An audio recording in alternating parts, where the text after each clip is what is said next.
The story begins far from England, far from burning monasteries and broken kings. It begins in the north, in a world shaped by wind, cold, and memory. A world where history was not written in books, but carried in voices, passed from one winter night to the next. Here, truth and legend lived side by side, and no one bothered to separate them. Ragnar Lodbrok was already a name wrapped in stories by the time his youngest son was born. Some said Ragnar was a king, others a raider, others something in between. What mattered was that he was feared, admired, and remembered. He had crossed seas that most men never dared to sail. He had taken silver, land, and fame. And he had taken wives. One of them, Aslog, was no ordinary woman. She was said to be the daughter of heroes, descended from the dragon slayer Sigurd himself. Whether that was true mattered less than the fact that people believed it. In the north, belief shaped reality. When Aslog became pregnant, there were whispers long before the child arrived. She warned Ragnar to wait before touching her, to let fate settle properly. Ragnar did not listen. He never had. The child was born weak. His legs were thin, twisted, or perhaps lifeless altogether. The sagas disagree, as they often do. Some claim his bones were soft as cartilage. Others suggest paralysis. A few hint that there was no physical deformity at all, only a metaphor that later generations took literally. But what all accounts agree on is this: Ivar could not fight like other boys. He could not walk like them either. In a society built on strength, this was a sentence worse than death. Infant exposure was not uncommon in the Viking world. Children who could not survive were left to the elements. It was considered practical, even merciful. Ragnar, the great warrior, looked upon his son and felt shame. Some versions say he ordered the child killed. Others say he hesitated. It was Aslog who intervened. She took the child, named him Ivar, and refused to let him be discarded. She claimed the boy was marked by fate. Growing up, Ivar watched rather than acted. While his brothers learned to wield swords and axes, he learned to listen. While they measured themselves against one another in strength, he measured the world. He noticed patterns. He noticed people. He noticed how fear moved through a room long before a blade ever did. His brothers mocked him at first. Children always do. But mockery slowly gave way to unease. Ivar's tongue was sharp. His memory was sharper. He remembered insults. He remembered slights. And he knew how to return them without lifting a hand. Ragnar, distant and often absent, saw little of this. When he did, he saw only what he expected: a broken son, a disappointment. He invested his pride in the others: Bjorn Ironside, strong and bold; Sigurd Snake in the Eye, marked by prophecy; Ubben Halfdan, capable and fierce. Ivar remained in the background, quiet, observing, learning the limits of those who underestimated him. In time, the boy learned how to move through the world despite his condition. Some accounts describe him being carried on a shield. Others suggest he dragged himself or used crutches. Whatever the truth, he adapted. The body failed him, but the mind did not. In fact, it seemed to sharpen in compensation. Violence surrounded him, but he did not glorify it. He studied it. He learned when it worked, and when it failed. He understood that strength alone rarely won wars. Timing mattered. Fear mattered. Reputation mattered. Most of all, patience mattered. When Ragnar finally returned from one of his long absences, Ivar was no longer a child. The distance between father and son had hardened into something colder than anger. Ragnar saw a boy who could not follow him into battle. Ivar saw a man chasing a fading legend. Their conversations were brief, edged with tension. Ragnar spoke of glory. Ivar spoke of consequence. Ragnar dismissed him. That dismissal would echo far beyond either of their lives. As Ragnar aged, the world around him changed. The coasts of England, once easy targets, grew better defended. Kings learned from past mistakes. Raids that once brought riches now brought resistance. Ragnar, unwilling to accept this, attempted one final campaign to reclaim his name. It failed. Captured in Northumbria, Ragnar was thrown into a pit of snakes. Whether this detail is literal or symbolic hardly matters. What mattered was how he died, powerless, humiliated, defeated not by strength but by circumstance. Before his death, he was said to have spoken of his sons, predicting vengeance so terrible it would shake kingdoms. News of Ragnar's death traveled slowly north, carried by merchants, sailors, and rumor. When it reached his sons, the reactions were different. Bjorn burned with rage. Others spoke of immediate revenge. Ivar said nothing at first. Silence was his weapon. He asked questions instead. Who held Ragnar? How strong were his walls? Who were his enemies? Who were his allies? While his brothers sharpened blades, Ivar sharpened plans. When he finally spoke, it surprised them. He did not call for immediate war. Instead, he proposed something dangerous: patience. He suggested they go to England not as conquerors, but as supplicants. That they ask the king who had killed their father for land, not blood. That they appear weak. To warriors raised on pride, this sounded like madness. But Ivar framed it differently. He spoke of strategy, of positioning, of taking root before striking. Reluctantly, his brothers agreed. They sailed to England and stood before King Aella of Northumbria. Ivar, the crippled son, did the speaking. He did not threaten. He did not shout. He asked only for as much land as an ox hide could cover. Aella laughed and agreed. Ivar smiled. The hide was cut into thin strips, stretched, and laid out to enclose far more land than Aella expected. A foothold was secured, a base established. Ivar had won without fighting. Over time, more ships arrived. More warriors. What began as a family vengeance grew into something far larger. The Great Heathen Army was forming, not as a sudden invasion, but as a calculated occupation. Ivar encouraged alliances with local rivals. He exploited existing conflicts. He let others believe they were in control. All the while, he remembered the pit. He remembered the snakes. He remembered his father's final humiliation. Revenge, he believed, was best served cold. By the time the English kings realized what was happening, it was too late. The army was no longer a raiding force. It was a migration. A moving wall of men, women, and ambition. And at its center was a man who could not walk, but who commanded nations to fall. Ivar did not need to swing a sword.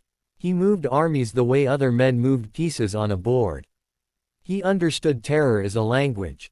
Stories of his cruelty spread faster than his soldiers. Whether all of them were true did not matter. Fear filled the gaps. When the time came, King Aella was captured. The manner of his death is one of the darkest legends in medieval history. The Blood Eagle. Whether it truly happened or was exaggerated by later storytellers is still debated. What is not debated is this: Aella died knowing who was responsible. Not Bjorn. Not the warriors with axes. But Ivar. The boy once deemed useless had broken a kingdom. Yet even as his power grew, Ivar remained apart. He did not feast loudly. He did not boast. He watched. He calculated. His body continued to fail him, but his mind only grew more precise. He ruled. Through fear, yes, but also through understanding. He knew when to be cruel and when to be generous. He knew when to let others take credit. He knew that a monster does not always roar. Sometimes, it whispers. And England, slowly, painfully, learned to listen. This was only the beginning. After the fall of King Aella, the world seemed to tilt. For generations, England had known raids, swift, brutal, and fleeting.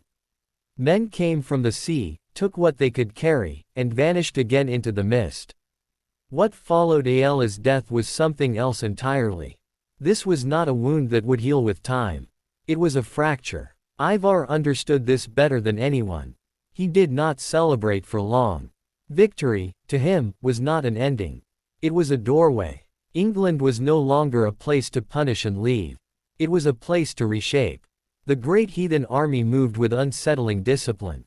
Unlike earlier Viking bands, this force stayed through winters. It built camps. It learned the land. It studied roads, rivers, and towns. Ivar insisted on this patience. He encouraged his leaders to observe the English as carefully as they had once observed prey. Weakness, he believed, revealed itself over time. His brothers were changing too.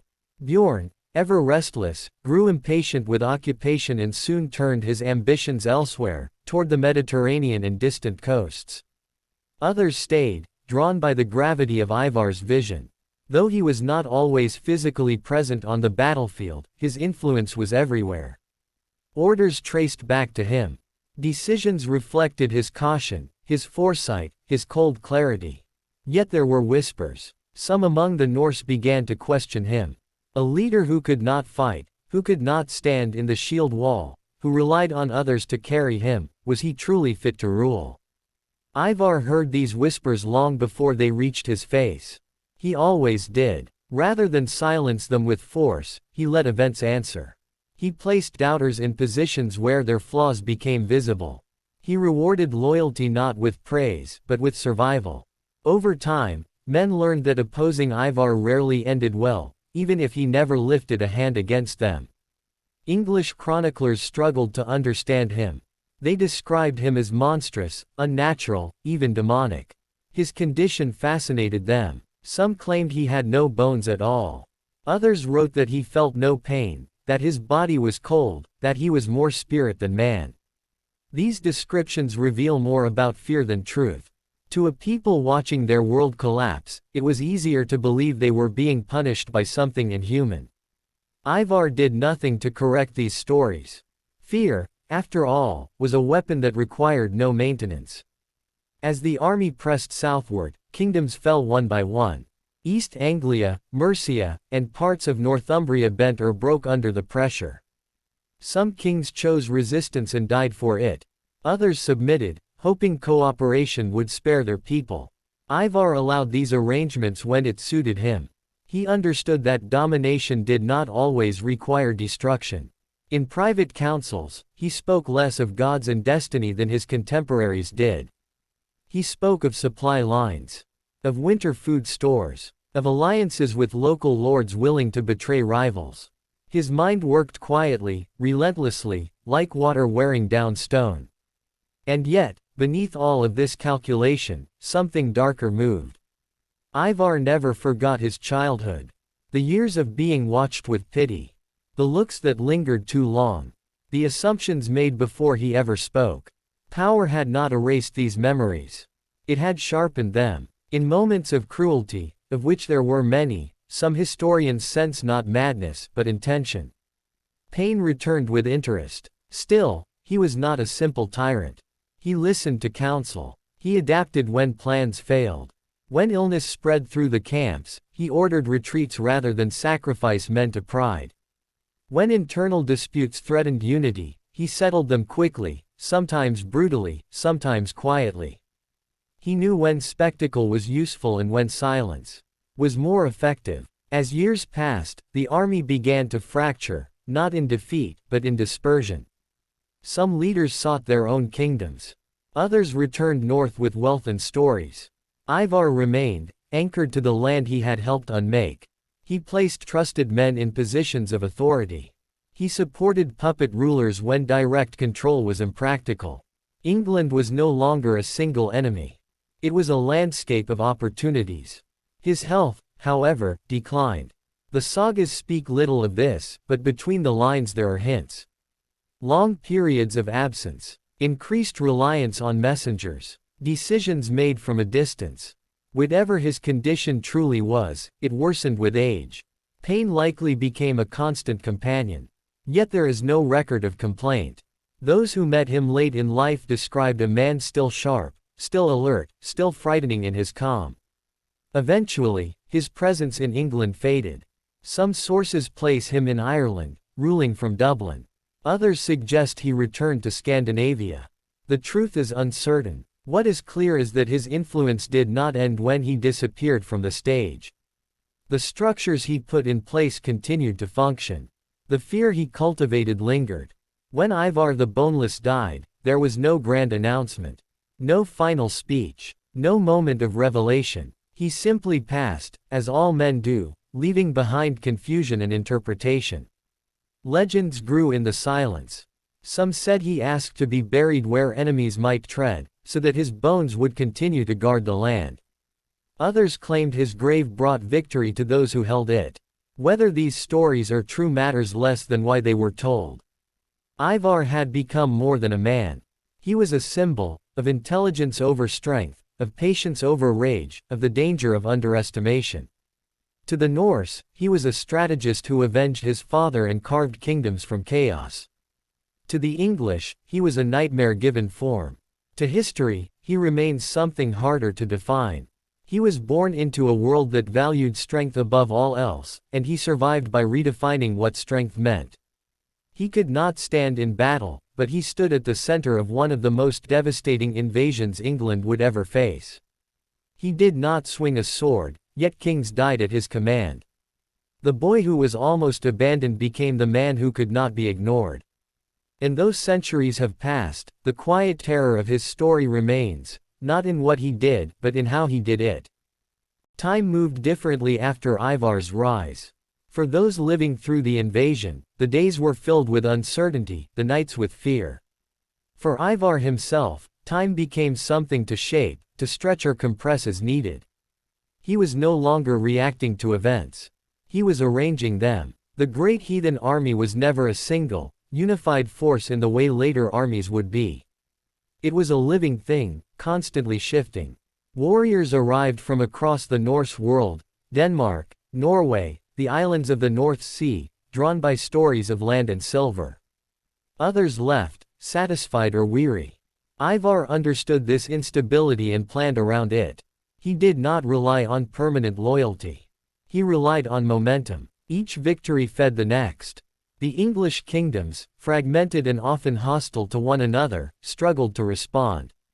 Messages traveled slowly. Alliances formed too late. Ivar exploited this hesitation. He encouraged the army to strike where unity was weakest, where old rivalries could be reopened. In Mercia, local leaders were played against one another. In East Anglia, submission was rewarded just long enough to ensure obedience. King Edmund of East Anglia chose resistance. His death became another story that traveled faster than truth. He was said to have been tied to a tree, pierced with arrows, and beheaded. Whether every detail is accurate is impossible to know. What mattered was the message it sent. Resistance brought suffering. Compliance, at least for a time, brought survival. Ivar did not issue these orders publicly. He preferred distance. Cruelty delivered through intermediaries was still cruelty, but it preserved the image of calm authority. The monster, when seen, was often someone else. Behind the scenes, Ivar watched the changing nature of his own creation. The army was no longer fueled only by vengeance. Many of the younger warriors had never known Ragnar. They fought for land, for status, for a future in a foreign place. Ivar adapted his leadership accordingly. He spoke less of revenge and more of permanence. England was not just to be punished. It was to be inhabited. Settlements grew around winter camps. Norse customs mixed uneasily with local traditions. Markets appeared where battlefields had been. Ivar encouraged this stability, not out of mercy, but out of calculation. An army that feeds itself locally lasts longer than one that raids endlessly. Still, the violence never fully receded. When rebellions surfaced, they were crushed swiftly. Ivar had learned early that half measures invited defiance. Yet he also learned when restraint served him better. Not every revolt was met with slaughter. Some leaders were spared, stripped of power, and used as warnings instead of martyrs. The balance between terror and tolerance was delicate, and Ivar walked it carefully. His reputation continued to grow, fed by exaggeration and rumor. Some claimed he practiced dark magic. Others believed he could not be killed by ordinary means. These ideas amused him. He never confirmed them, never denied them. Mystery, he knew, magnified fear. Physically, he was increasingly absent from public life. Meetings took place behind closed doors. Orders arrived without explanation. This absence only deepened his legend. Men filled the gaps with imagination. A leader unseen becomes whatever people fear most. Meanwhile, new threats emerged.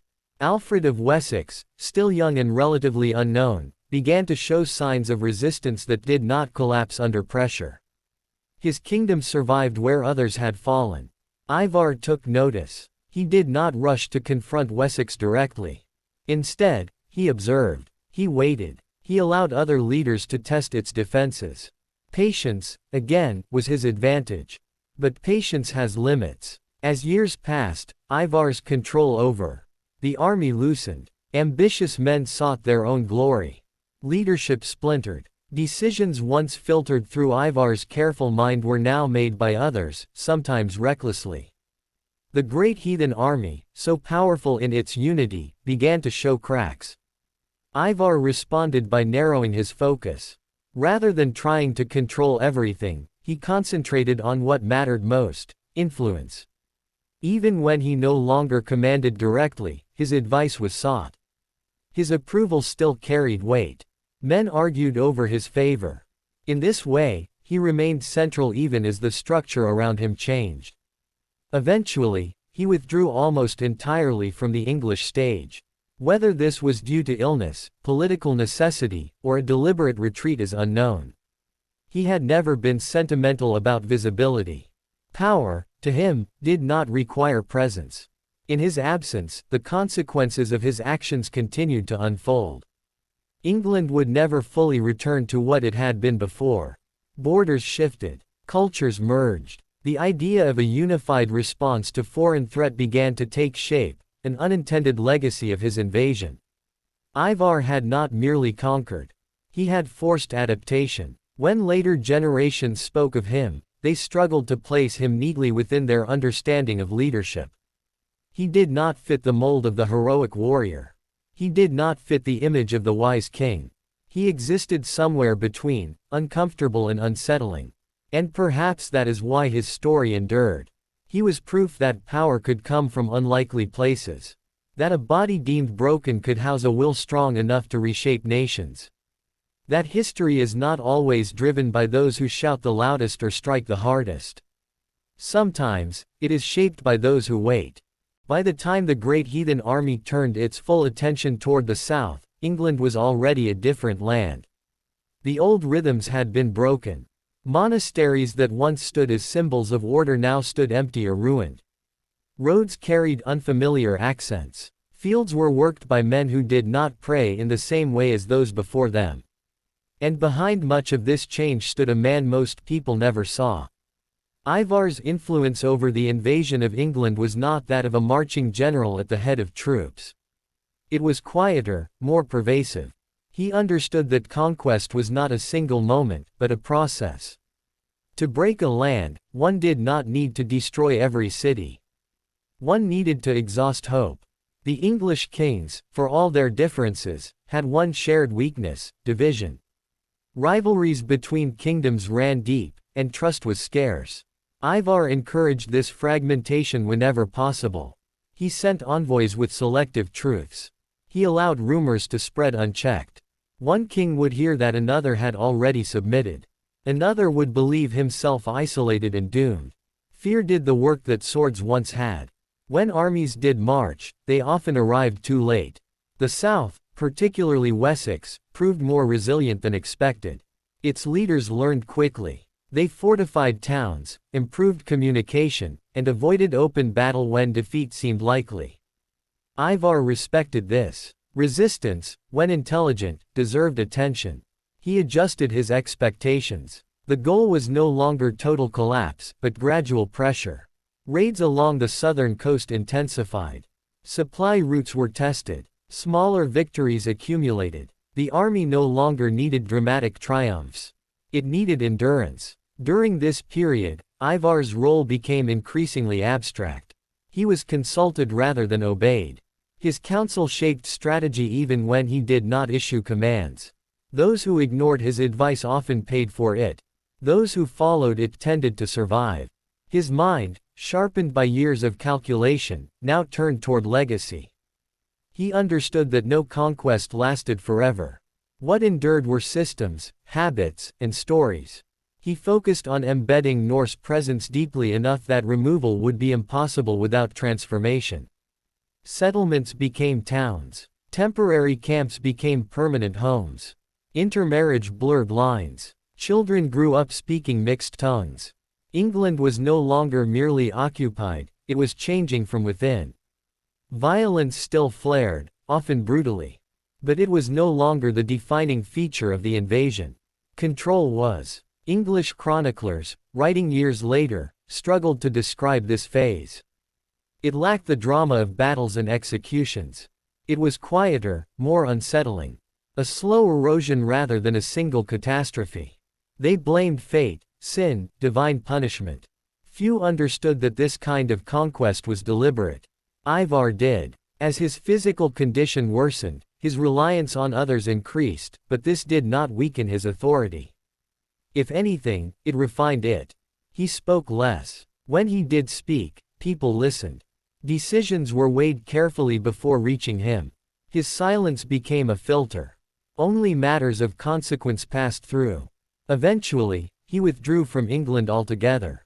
Some say he left to rule in Ireland, establishing himself as a king in Dublin. Others believe he returned north. There is no consensus, only fragments. What is certain is that his departure was not a retreat. The structures he had helped build remained intact. The people he had positioned stayed in power. England continued to feel his presence even in his absence. Those who remained behind adapted his methods, though rarely with his restraint. Some grew too cruel, others too complacent. Over time, resistance stiffened, especially under leaders like Alfred of Wessex, who learned from earlier failures. The struggle evolved. It became less about invasion and more about coexistence and control. Ivar did not live to see the final outcome. But he did not need to. His aim had never been eternal domination. It had been transformation. England would never return to what it had been before his arrival. Even its victories would be shaped by the lessons learned during defeat. When news of his death finally spread, it did not bring relief. There was no sudden reversal, no collapse of Norse influence. Instead, there was uncertainty. The shadow he cast had been long, and its edges were slow to fade. In the end, Ivar the Boneless did not conquer England in the way legends often describe. He did something more enduring. He forced it to change. And in doing so, he ensured that his story, quiet, unsettling, and incomplete, would linger long after the last army moved on. As the years passed and the first violence of the invasion settled into something more permanent, England entered a period of uneasy balance. War had not ended, but it had changed its character.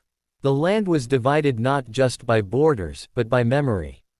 Some regions remembered sudden terror from the sea. Others remembered long winters shared with foreign settlers. Trust was fragile everywhere. Ivar was gone, but his presence remained woven into the structure of this new world. Decisions made in his time continued to shape outcomes long after his voice fell silent.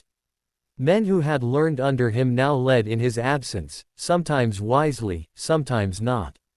His methods survived him, even when his restraint did not. In the south, Wessex endured. Alfred, now older and more cautious, faced an enemy unlike those his predecessors had known. He understood that survival required adaptation, not simply resistance. Fortifications multiplied. Systems of defense were standardized.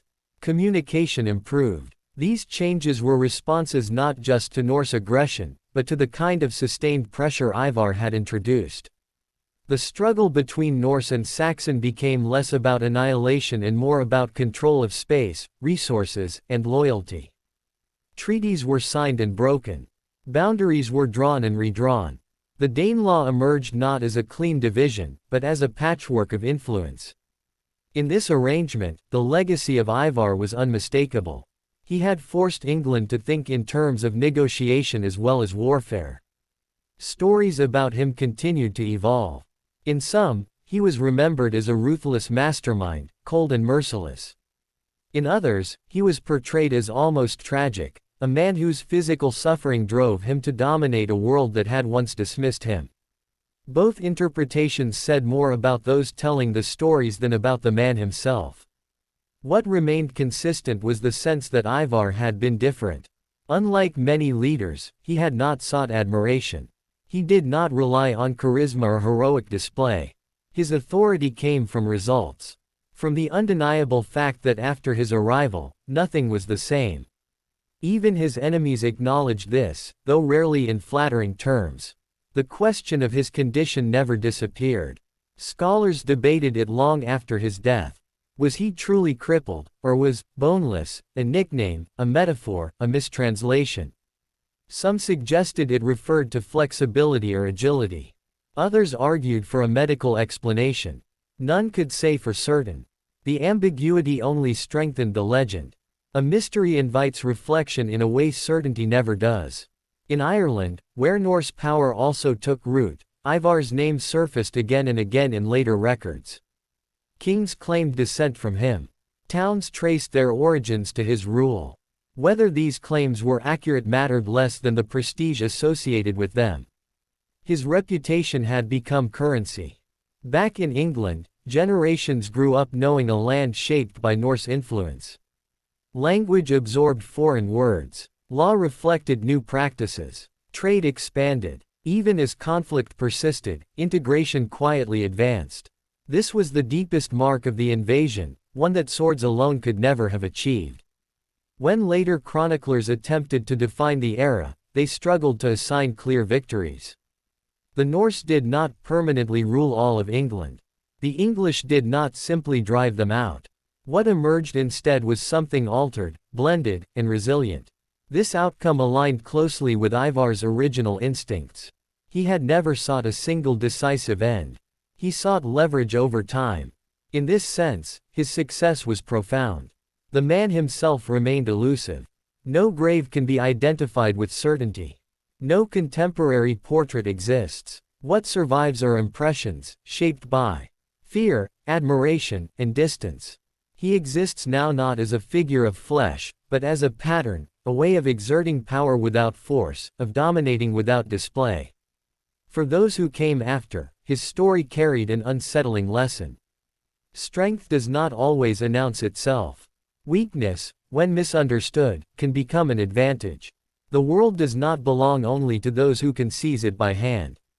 Sometimes, it belongs to those who can wait. In the end, what remains of Ivar the Boneless is not a single moment of triumph or cruelty, but a long shadow stretching across centuries. His life resists simple conclusions. He was neither a hero in the traditional sense nor a villain easily dismissed. He was something quieter, more unsettling, a reminder that history is often shaped by those who do not fit its expectations. The sagas that speak of him were written long after his death, filtered through memory, myth, and purpose. Each generation reshaped him to suit its needs. To some, he was a warning sent by the gods. To others, a symbol of cunning over brute force. To modern readers, he stands at the uneasy border between legend and history, where certainty dissolves. What can be said with confidence is this: Ivar understood people. He understood fear, pride, impatience, and hope. He knew that armies move not just on food and steel, but on belief. He cultivated that belief carefully, allowing stories to grow around him like armor. The more exaggerated they became, the less he needed to act. His physical condition, whatever its true nature, became inseparable from his power. In a world obsessed with strength, his weakness disarmed expectations. Enemies underestimated him. Allies misjudged him. He turned both errors into advantage. What was meant to mark him for abandonment instead set him apart. There is no record of his final thoughts. No confession. No reflection preserved in words. But perhaps that silence is fitting. Ivar never explained himself when explanation was unnecessary. He let outcomes speak. Those outcomes endured. England emerged changed, forced into unity by pressure, hardened by adaptation. The Norse world, too, evolved, less transient, more settled, increasingly connected to the lands it once raided. Trade routes expanded, cultures blended. The age of simple plunder gave way to something more complex. In this transformation, Ivar's influence is subtle but unmistakable. He did not invent the forces that shaped the era, but he understood them earlier than most. He rode them with precision. Where others rushed, he waited. Where others struck, he positioned. His victories were not always visible, but they accumulated. Over time, the fear associated with his name softened into curiosity. The monster became a figure of study. Scholars debated his condition. Writers speculated about his motives. Storytellers embellished his deeds. Each retelling moved him further from the man he was and closer to the idea he represented. And yet, beneath all of it, a simple truth persists. A child born into a violent world, nearly discarded because he did not meet its standards, rose to command the fate of kingdoms. He did so without shouting, without standing, without swinging a blade. He changed history by understanding it. Perhaps that is why his story still unsettles. It challenges comfortable assumptions about power and worth. It suggests that the forces that shape our world are not always the loudest or the strongest. Sometimes they are the most patient. Ivar the Boneless did not conquer England alone. No one ever does. But he taught it how to be conquered, and in doing so, taught it how to survive. His legacy is not found in a crown or a battlefield, but in the quiet realization that strength comes in many forms. And that underestimation, more than any weapon, can be fatal.